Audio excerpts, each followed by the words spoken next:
அனைவருக்கும் வணக்கம். அதாவது இன்றைக்கி சட்டமன்றம் எப்படி வழக்கமாகவே டிவி கேட்டு வச்சதுக்கப்புறமா அசம்பிளியை பார்க்குற வியூவர்ஸ் அதிகமாக இருக்காங்க. அதாவது தமிழ்நாட்டு மக்கள், குடும்ப பெண்கள், இளைஞர்கள்லாம் அதுக்கு முன்பு அதிகமாக பார்க்க மாட்டாங்க. அரசியல் ஆர்வம் உள்ளவர்கள், செய்தியாளர்கள் தொடர்ச்சியாக அசம்பிளியை பார்க்குறது வழக்கம். ஆனால் இப்போது வழக்கத்துக்கு மாறாக அசம்பிளிக்கு அதிக வியூஸ் போயிட்டுருக்கு. எந்த சேனல் அந்த அசம்பிளி லைவை கட் பண்ணி போட்டாலுமே அதிக பார்வையாளர்கள். இன்றைக்கி கடுமையான வார்த்தை முதல், அதாவது மின்சாரத்துறை அமைச்சர் நிர்மல் அவர்கள் பர்பஸாகவே கரூர் கம்பெனி அப்படின்னு சொல்லி முன்னாள் அமைச்சர் செந்தில் பாலாஜி சொல்கிறாரு. அதுக்கப்புறமா மன்னிக்கணும் கரூர் எம்எல்ஏ, அப்புறமா மன்னிக்கணும் கோயம்புத்தூர் எம்எல்ஏ அப்படின்னு சொல்லி பர்பஸாக இதை சொல்லிட்டாரு. அப்புறமா மன்னிக்கணும் திரும்ப பெறேன் அப்படின்றாரு. அவை குறிப்பிலிருந்து அதிகமாக நீக்கப்பட்டுருக்கு. ஆளுங்கட்சி எதிர்கட்சி எல்லா பேச்சும். ஜேசிடி பிரபாகர் அவர்கள் சிறப்பாக வழி நடத்திட்டுருக்காரு அவையை. அதுக்கப்புறம் இதுக்கு ஆக்ட் பண்ணுற விதமாக எதிர்கட்சி தலைவர் உதயநிதி அவர்கள் சங்கி அமைச்சர் அப்படின்னு குறிப்பிடுறார். உண்மையிலேயே நிர்மல் அவர்கள் ஒரு சங்கி அமைச்சரா அப்படின்னா ஆமாம்.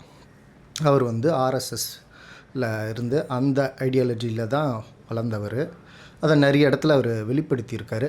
அண்மையில் நீட் எக்ஸாம் எழுத வேண்டாம், ப்ளம்பரு இது போன்ற மற்ற வேலையெல்லாம் இருக்குது அப்படின்னு அவர் குறிப்பிட்டிருந்தது கவனம் பெற்றது. இணையத்தில் எல்லாருமே ஓட்டினாங்க. இது கோர் பிஜேபி ஆர்எஸ்எஸ் ஐடியாலஜி. அதாவது அடித்தட்டு மக்கள் இவங்கெல்லாம் படித்து முன்னுக்கு வந்துடக்கூடாது, இந்த மாதிரி கார்பெண்டர் வேலை, ப்ளம்பர் வேலை இப்படி போங்க அப்படின்ற ஒரு ஐடியாலஜியை வெளிப்படுத்துறது. சரி, கரூர் கம்பெனி அப்படின்னு நிர்மல் சொன்னது அது உண்மையானா அதுவும் உண்மை. நிறைய ஊழல் குற்றச்சாட்டுகள் சிறையில் இருந்தார். 1 வருஷத்துக்கு மேலே சிறையில் இருந்தார். அப்புறம் நிர்மல் அவர்கள் உதயநிதி அவர்கள் எதிர்கட்சி தலைவர் அவர்களை 3 மணி நேரம் பாத்ரூமில் உட்காந்தார். அதுவும் உண்மை. ஏன்னா அதை போயிட்டு வரேன்னு சொல்லிவிட்டு யாருமே அவர் இமீடியட்டாக வரல. அவர் அரெஸ்ட் அன்றைக்கி உதயநிதி அவர்கள் அரெஸ்ட் அன்றைக்கி அவர் ரொம்ப தாமதப்படுத்திட்டு குளிச்சிட்டு இருக்காருன்னு 8 மணிலேருந்து 11 மணி வரைக்கும் இதையே சொல்கிறாங்க. ஆக மொத்தம் எல்லாமே உண்மைன்றது தான் நம்ம பார்க்கணும். அசம்பிளின்னா என்னது? மக்கள் வரி பணத்தில் இப்போ எல்லா எம்எல்ஏக்களுக்கும் காரு, இனோவா காரு, மாதம் 75,000 அது மெயின்டெனன்ஸுக்கு, டிரைவர் சேலரிக்கு. மக்கள் வரி பணத்தில் புதுசாக முதல்வரை இருக்கக்கூடிய அவருக்கு 5.5 கோடியில் தற்காலிகமாக ஒரு எப்படி சொல்கிறது ஒரு ரூமை ரெடி பண்ணுறாங்க. இன்டீரியர் டிசைனுக்கு மட்டும் 5.5 கோடி. இது எல்லாமே மக்கள் வரி பணம். அந்த சதர்ன் ஸ்டேட்ஸோட மீட்டிங் நடந்தது இல்லையா, அதுவும் மக்கள் வரி பணம். அப்போ அசம்பிளி நடக்கிறது மக்கள் வரி பணத்தில், சும்மா கிடையாது. ஒரு லைவ் எடுத்து போடுறது நார்மலாக ஒரு அசம்பிளியை ரன் பண்ணுறாங்க. எத்தனை ஸ்டாஃப் அங்கே ஆக்கப்பூர்வமாக விமர்சிக்காமல் இவங்களுடைய மாறி மாறி இவங்க ஊழல் பண்ணதை மாறி மாறி இவங்களே விமர்சனம் பண்ணிகிட்டு இருக்காங்க. மக்கள் பிரச்சனையை பேசுங்க. இதில் முதல்வர் வேறு என்ன சொல்கிறாருன்னா, எல்லாமே டெஸ்கில் இருக்குது, நீங்கள் செஞ்ச ஊழல்லாம் அதை எடுக்க வச்சிடாதீங்க அப்படின்றாரு. அப்போ எடுக்கிற ஐடியா இல்லையா சிஎம் சாருக்கு? ஊழல் பண்ணியிருக்காங்கல்ல, ஊழல் பண்ணவங்கள அது நடவடிக்கை எடுக்க வேண்டியது தானே ஒரு நேர்மையான அரசாங்கத்திற்கு. எப்படி சொல்கிறது, நேர்மையான அரசாங்கம் செய்ய வேண்டிய ஒரு விஷயம். அப்போது எங்கே காம்ப்ரமைஸ் ஆகுறீங்க? அப்போ எல்லாருமே ஊழல்வாதிகளா? ஏமாளிகள் யார்? பொதுமக்கள். பொதுமக்களோட வரிப்பணத்தில் அரசியல்வாதிங்க எல்லாருமே செல்வ செழிப்பாக இருக்காங்க.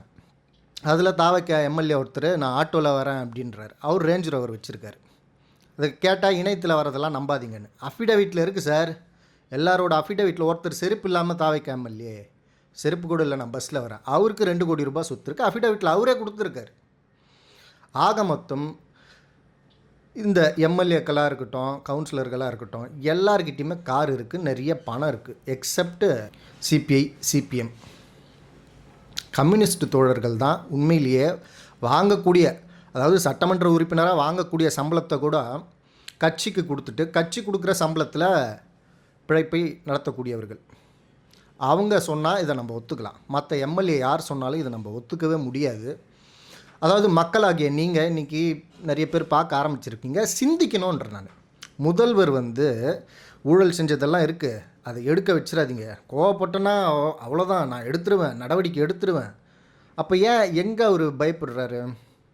இவரும் நிறைய ஊழல் பண்ணியிருக்காரா அப்படின்ற ஒரு சந்தேகம். அதனால் ஒரு சார்பு எடுக்காமல், ஒரு தனி மனித வழிபாட்டை எடுக்காமல் எனக்கு உதயண்ணா தம்பி நான் அப்படின்ற மாதிரி இல்லாமல் என் தளபதி இவர் அப்படின்ற அப்படி ஒரு தலைபட்சமாக கண்மூடித்தனமாக இல்லாமல் நம்ம வரி பணம் நம்ம கட்டிகிட்டு இருக்கோம், எல்லாத்துக்குமே வரி கட்டுறோம்.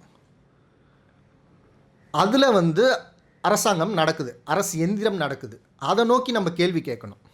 இப்போ அசெம்பிளியை பார்த்துட்டு ஓகே சூப்பராக இருந்தது அப்படின்னு கட் பண்ணி அதை ஒரு வீடியோ போட்டு தாவேக்க ரசிகர்களாக இருக்கட்டும், ஏடிஎம்கே ஐடிவிங்காக இருக்கட்டும், ஜென்சி டிஎம்கேன்னு ஆரம்பிச்சிருக்காங்க, தாவேக்கா விர்ச்சுவல் வாரியர்ஸு மாறி மாறி நீங்கள் வந்து சண்டை போட்டுட்ருக்கீங்க. இதை வந்து மக்களை முட்டாளாகவே வச்சுக்கிட்டு எதிர்கட்சி ஆளுங்கட்சி மாறி மாறி குளிர் காஞ்சிக்கிட்டு அவங்க செல்வ செழிப்போடவே இருப்பாங்க. நாங்கள் அதை செஞ்சோம் இதை செஞ்சோம் அப்படின்னு பெருமை பேசுகிறாங்க. டிஎம்கே பேசுது, ஏடிஎம்கேவும் பேசுது, இப்போ தாவேக்காவும் பேசுது. அதுக்கு தான் சார் அரசியலுக்கு வரீங்க. மக்கள் சேவை செய்யணும் அப்படின்ட்டு தான் அரசியலுக்கு வரீங்க. அதை பெருமையாக பேச வேண்டிய அவசியமே இல்லை. ஐயோ அவர் நேர்மையான அரசியல்வாதி. எனக்கு தெரிஞ்சு நான் ஒரு நேர்மையான அரசியல்வாதியும் பார்த்ததே இல்லை. நல்ல கண்ணையா கம்யூனிஸ்ட் ஆட்களை தவிர. அதுலேயுமே நிறைய விமர்சனங்கள் இருக்குது கம்யூனிஸ்ட்டுகள் மேலேயுமே. நல்ல கண்ணையாலாம் எனக்கு தெரிஞ்சு நான் பார்த்ததுலே நேர்மையான அரசியல்வாதி அவர் தான். சரிங்களா? அதாவது மக்கள் வந்து ஒரு சார்பு எடுக்காமல் என்ன பேசுகிறாங்க என்னன்றதை சிந்திக்கணும்.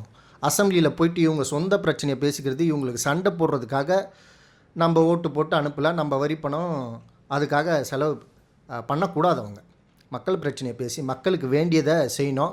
அப்படி முதல்வர் விஜய்க்கு அவர்கிட்ட எல்லா ஆதாரமும் இருந்தால் சீக்கிரமாக நடவடிக்கை எடுங்க. நடவடிக்கை எடுக்கலைன்னா உங்களோட நேர்மை மீதே சந்தேகப்படுவோம், கேள்வி எழுப்புவோம். மிக்க நன்றி.